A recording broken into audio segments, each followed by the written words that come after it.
وقل رب زدني علما. Well, everyone, today inshallah is going to be a short lesson. She's going to explain Tanween, and then inshallah we're going to do the workshop.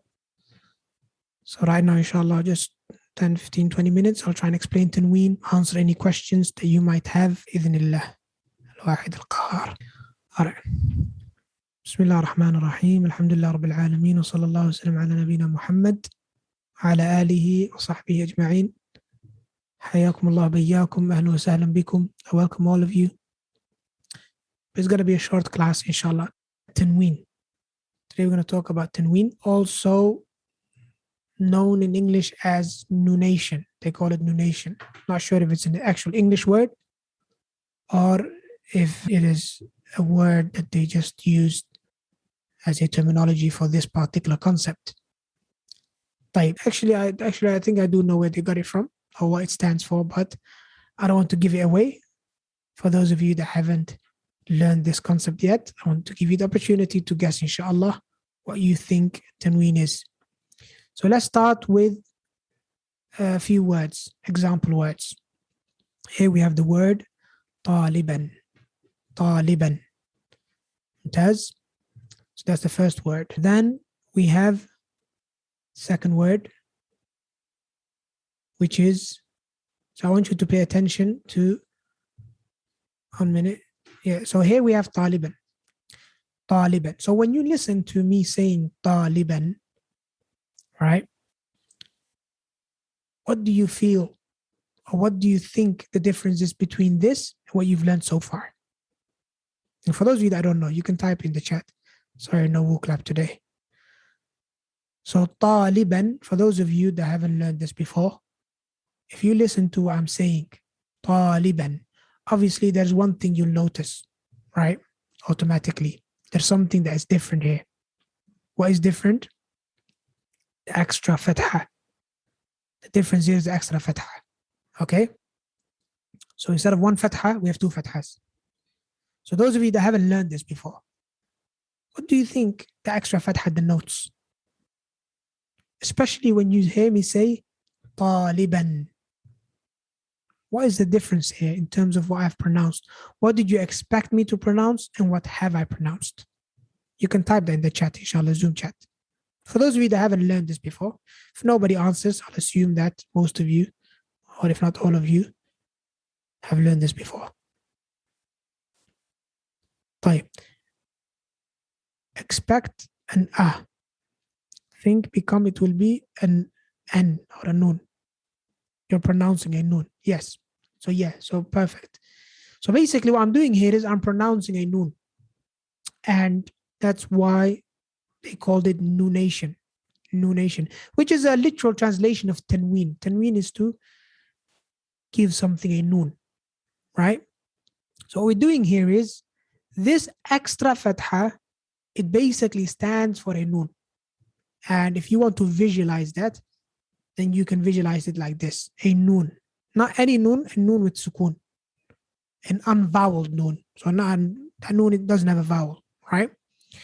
So it's as if I'm saying طالبا. So if you were to ignore this extra fatha over here, and you were to join this fatha to this noon, طالبا. طالبا. Okay? And we're saying here طالبا, huh? Short vowel, not long vowel. Long vowel would be طالبان, right? We're not saying Taliban here. We're saying طالبا. Short vowel. طالبا. طيب.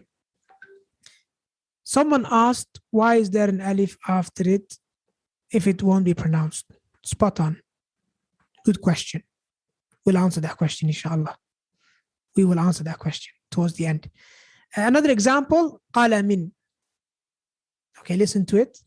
What am I saying? قال من. So I'm pronouncing, again, an extra noon at the end. قال من. So قلمي becomes قال من. Another third example, كتاب. كتاب. So instead of كتاب, I'm saying كتاب. I'm pronouncing a noon. All right?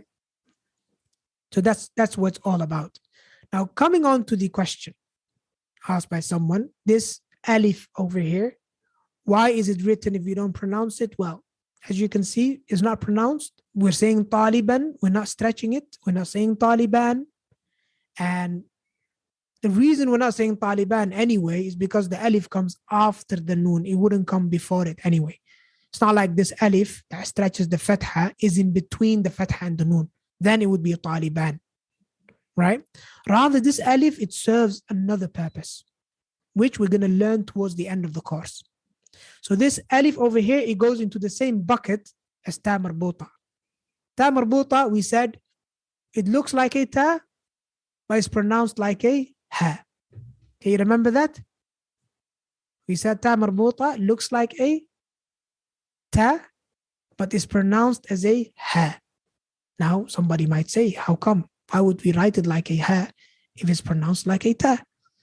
Again, something that will become evident towards the end of the course.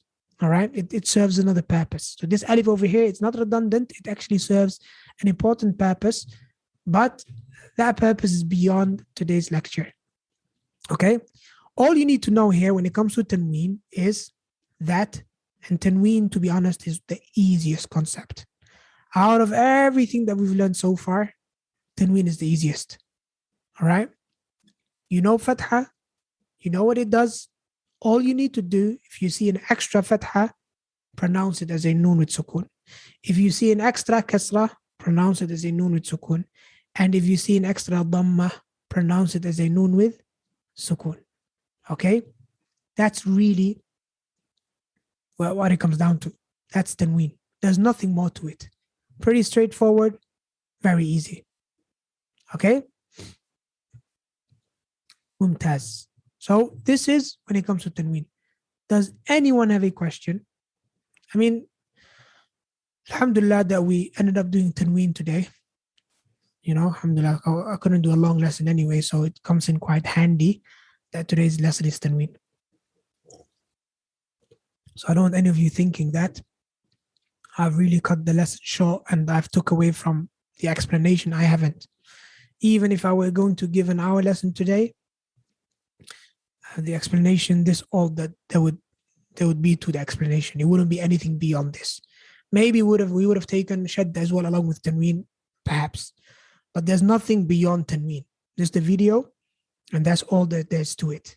So inshallah ta'ala, going forward, especially when it comes to the workshop, the focus is still going to be on the med, making sure that you don't stretch the short vowel, and you do stretch the long vowel. That's really what the focus is still going to be on, along with knowing the Tanween.